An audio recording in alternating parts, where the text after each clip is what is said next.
Transition awareness breathing. Feeling grounded for both children and parents is essential for healthy living and learning. Join Eartha Powell on this series for tips and tools for creating a harmonious environment for learning. Transition awareness breathing will help you and your child find an individualized path to tackle change, promote lifelong learning, and discover new approaches to calmness. Hi, everyone, and welcome to Transition Awareness Breathing Podcast. This is Eartha. For the last few sessions, we've been exploring, does mindfulness really work? Research supports that mindfulness does work when the tools and skills are used. In real life, in everyday situations, does it work? I mean, we read these studies and journals. Hundreds and hundreds of people have different situations from anxiety, stress, depression, and all the positive results are documented. So why are we asking this question?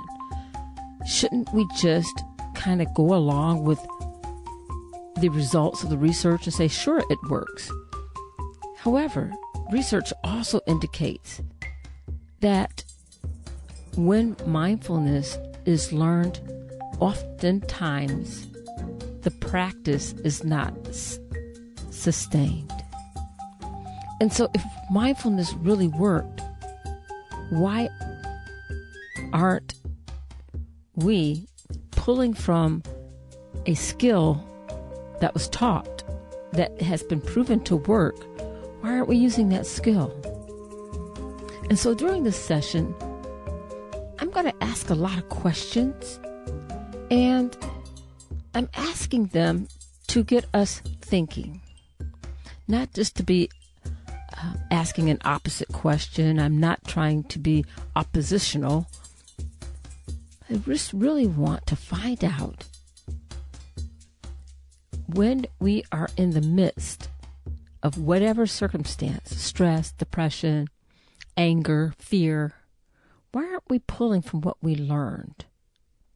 May I ask you to reflect on a scenario, something that most people are aware of, and majority of people have a skill in performing this exercise at one time or another in their life.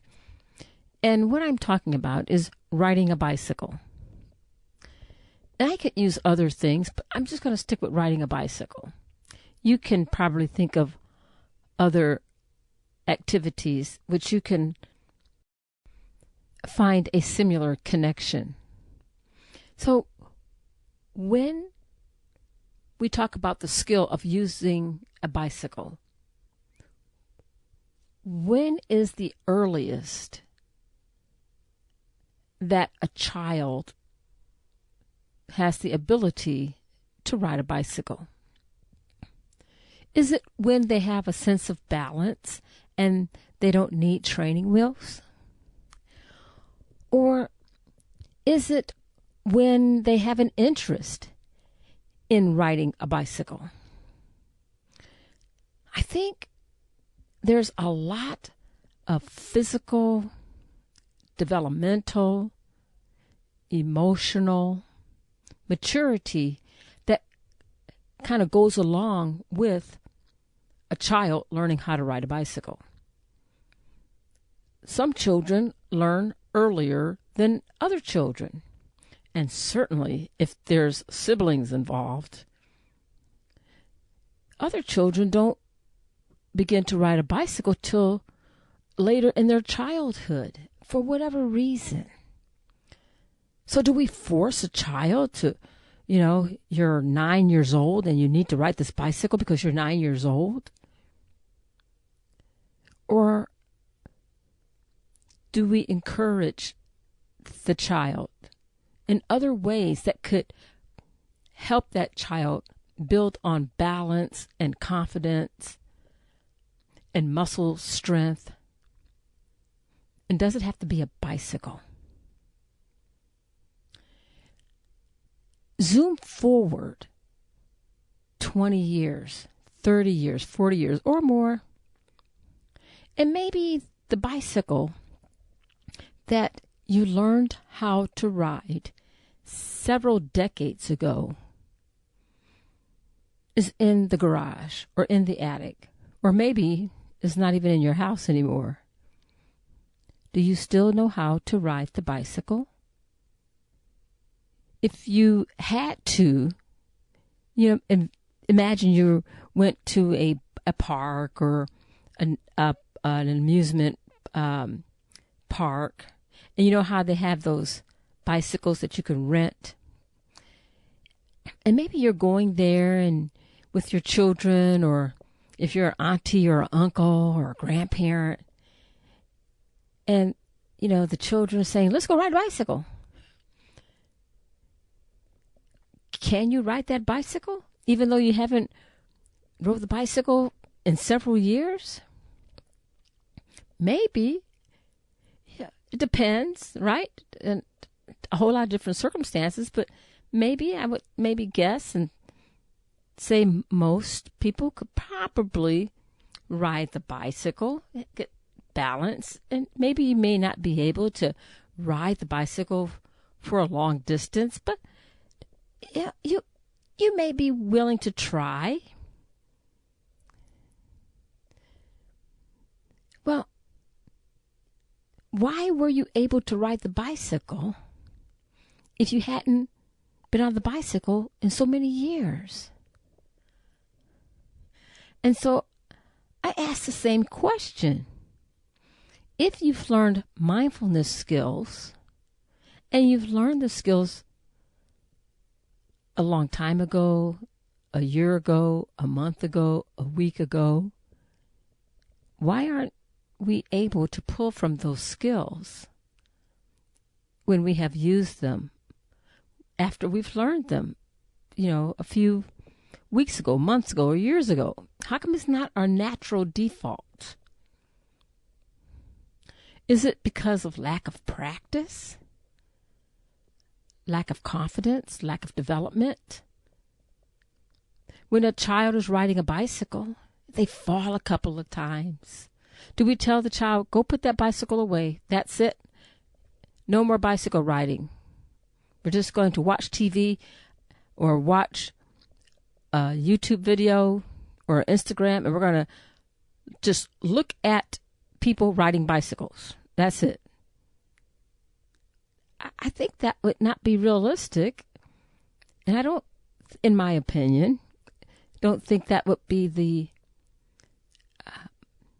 the move to help build confidence. Or, can we do the opposite or the alternative strategy of maybe watching the child, see what's going on? How come the child fell down? Maybe the child needs training wheels. It's okay to have a coach, a trainer, someone right there who can model the behavior. And so when we come to mindfulness, do we think that we feel all alone? We're out there riding the winds of stress, depression, anxiety, fear, and we're surfing on these waves, and there's no control, and we feel alone. There's no coach. Or there is a coach, but we're so wrapped up and we forget about our breath. We forget about our balance. We forget about the awareness and using our 5 senses to bring us back into a calmness where we can make decisions, be creative, and handle situations from a mindfulness perspective with gratitude, with kindness, without harmful judgment. If we don't succeed at something, are we using the growth mindset words? Are those words coming out of our mouth? Or are other words coming out of our mouth that are negative? You see, I think the change, the practice of mindfulness, I think it really has to start in the brain. We have the skills. We know how to breathe. But in the mind, if it's not made into a habit, then it just kind of goes in that file cabinet that's in the back of the brain. And we'll use it when we're reminded of it, of course, you know. And that's when you hear when a situation occurs and someone says, calm down, Eartha. and you're not even aware that you are coming across not calm. And then there's embarrassment and shame. And so maybe that prevents us from using our mindfulness skills. We've gotten ourselves in a situation where we're too embarrassed to use our mindfulness skills. I mean, what would it look like if we changed?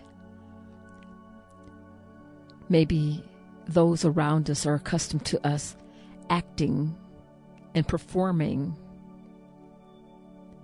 in a certain way. It's okay to change. It's okay to try something different. Taking a breath in and blowing out and pausing. Just pausing before we speak, before we act. Pausing and being aware of our environment, and maybe in the heat of an argument or a stressful situation, recognize that at that time I cannot see the beauty in this situation, but I choose to pause and be aware that I need to take my breath in, I need to blow out, and I'm talking to myself in this situation because I choose to be different. I choose not to be reactive. And I'm going to choose what I say and how I say it right now. And so as we are using the bicycle analogy, we may be able to pull it off because, you know, once you learn how to ride a bicycle, you always know how to ride a bicycle. At least that's what whoever they are, that's what they say. It's mostly true. But then there's other limitations. Maybe not everybody is able to sit in the position that we see when we pull up searches about mindfulness. The legs are crossed, the feet are folded up, the tips of the fingers are touching. And maybe that turns you off. Sitting out in the field, well, they may be practicing a mindfulness skill along with a yoga activity. And so being educated and knowing that mindfulness is the ability to be aware of our five senses, of our senses now. and not necessarily including sitting in a particular position. Mindfulness is about being aware of the now without harmful judgment. It is not a religion. It is a practice of bringing ourselves to a calmness. And I think the negative stereotypes that may hamper people from using mindfulness practice may be one reason that may cause some hesitation in using mindfulness. Be free to change. Be free to use skills that help lower blood pressures, that helps lower heart rate, that helps strengthen creativity. And even when we're cooking or doing art or crafts, we can bring mindfulness right there. And so you could personalize your practice in using mindfulness anywhere you go. So maybe look at mindfulness with a new perspective and give it a second chance. Are you willing?